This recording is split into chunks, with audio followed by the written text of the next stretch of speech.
Hello everyone, আসসালামু আলাইকুম। Welcome back to my channel. আজকে আমি আপনাদের সাথে গ্রাম বাংলার খুবই জনপ্রিয় ও পুরাতন একটা রেসিপি শেয়ার করব, আর সেটা হচ্ছে কাঁঠালের বিচি দিয়ে ঘাটকোল বা খেরকোলের রেসিপি। বাংলার প্রায় প্রতিটি বাড়ি আনাচে কানাচে কিন্তু এই ঘেটকোল গাছটা হয়ে থাকে। যারা ঘেটকোলের এই রেসিপিটা একবার হলেও খেয়েছেন তারা তো জানেন ঘেটকোলের এই রেসিপিটা কতটা মজা লাগে। আর যারা এখনো খাননি তারা আমার এই রেসিপিটা ফলো করে অবশ্যই বাসায় একবার হলেও ট্রাই করবেন। ঘেটকোলের রেসিপিটা বানানোর জন্য আমি সবার প্রথমে আমাদের সবজি বাগানে চলে গেছিলাম। আর এখান থেকে আমি ঘেটকোলের এই গাছ থেকে এভাবে ওপর থেকে ছুরি কিংবা কাঁচি দিয়ে কেটে নিচ্ছি। এভাবে যদি ওপর থেকে শুধুমাত্র ডাঁটাটা কেটে নেওয়া হয় তাহলে কিন্তু এই গোড়া থেকে আবারও অনেকটা গাছ বেরোবে। এই জন্যই আমি ওপর থেকে কেটে নিচ্ছি। রান্নার জন্য ঘেটকোল গাছগুলো আমি এভাবে কেটে নিয়েছি। এখন আমি এগুলোকে ছোট ছোট টুকরা করে কেটে নিব।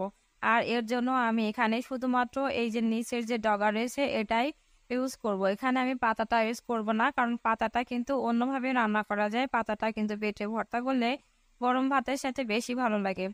এখন আমি ঘেটকোলগুলো কাটার জন্য এভাবে একটা বটির সাহায্যে উপরের ছালটা উঠিয়ে নিয়ে ছোট ছোট টুকরা করে কেটে নেব। যদি উপরের এই ছালটা না ফেলিয়ে তারপরে যদি রান্না করা হয় তাহলে কিন্তু গলা চুলকায়, কিন্তু এভাবে যদি উপরের ছালটা ওঠানো হয় তাহলে কোনো প্রকার গলা চুলকায় না। এভাবে আমি উপরের ছালগুলো উঠিয়ে সিলে এভাবে ছোট ছোট টুকরা করে কেটে নিয়েছি। দেখুন আমি সবগুলো ঘেটকল কিন্তু এভাবে টুকরা করে কেটে নিয়েছি। এর থেকে বড় সাইজেও করতে পারেন, যে যেমন সাইজ পছন্দ করেন সে সেভাবেই কাটবেন। ঘেটকোলের এই রেসিপিটা আমি কাঁঠালের বিচি দিয়ে রান্না করব। এর জন্য আমি এখানে কিছু কাঁঠালের বিচি নিয়ে নিয়েছি। এরপর কাঁঠালের কিছু বিচি নিয়ে আমি এভাবে ছুরির সাহায্যে মাছ বরাবর কেটে নিই, তারপর আবারও 2 ভাগ করে অর্থাৎ টোটাল 4 ভাগ করে কেটে নেব। এরপর আমি খুব সহজে এভাবে খোসাটা ছাড়িয়ে আলাদা করে টুকরা টুকরা করে কেটে নেব। দেখুন আমাদের সবগুলো কাঁঠালের বিচি কিন্তু ছোট করে আমি এভাবে কেটে নিয়েছি। এখন এগুলো খুব ভালোভাবে ধুয়ে নিয়েছি। দেখুন আমি এভাবে আগে থেকে যে কেটে রেখেছিলাম ঘেটকোলের ডাঁটাগুলো, সেই ঘেটকোলের ডাঁটা এবং কাঁঠালের বিচিগুলো খুব ভালোভাবে ধুয়ে নিয়েছি। এখন এগুলো সিদ্ধ করার জন্য আমি ফ্রাই প্যানে পরিমাণ মতো পানি দিয়ে দিয়েছি আর দিয়ে দিয়েছি সামান্য লবণ।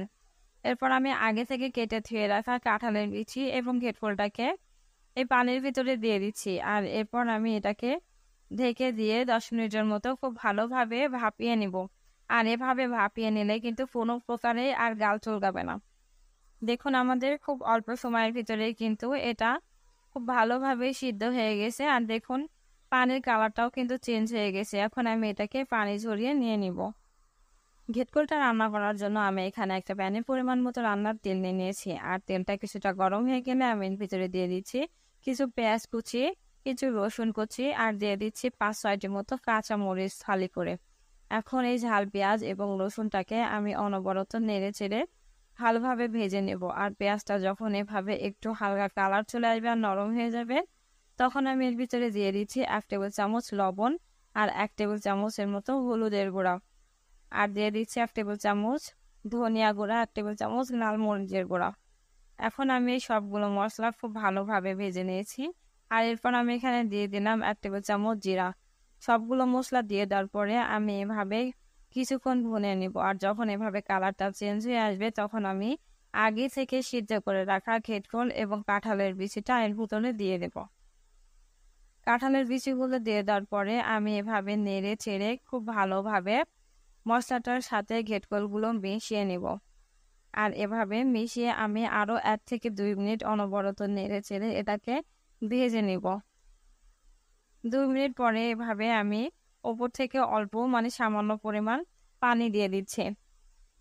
এতে এটা একবার সিদ্ধ করে নিয়েছি। এখন এটা সিদ্ধ করার জন্য না, জাস্ট মশলার যে গন্ধটা আছে এটা যেন না আসে সেজন্য আমি এখানে কিছু পানি দিয়ে দিয়েছি। সামান্য পরিমাণ পানি দিয়ে দিয়েছি। এখন আমি এটাকে ফ্রাই প্যান দিয়ে 10 মিনিটের জন্য ঢেকে দিব। আর এই 10 মিনিটে কিন্তু খুব ভালোভাবে এটা রান্না হয়ে যাবে। 10 মিনিট পরে দেখুন আমি ঢাকনাটা খুলে নিয়েছি। এখন দেখুন এই কালারটা কিন্তু জোশ আসছে আর দেখতে কিন্তু অসাধারণ মজার লাগছে। আর এভাবে যখন একটু পানি ছেড়ে দিবে আর মশলাটা একটু মাখা মাখা হয়ে যাবে তখন আমি এটাকে আরও অনবরত নেড়ে চেড়ে 1 থেকে 2 মিনিট একটু পানিটা শুকিয়ে নিব।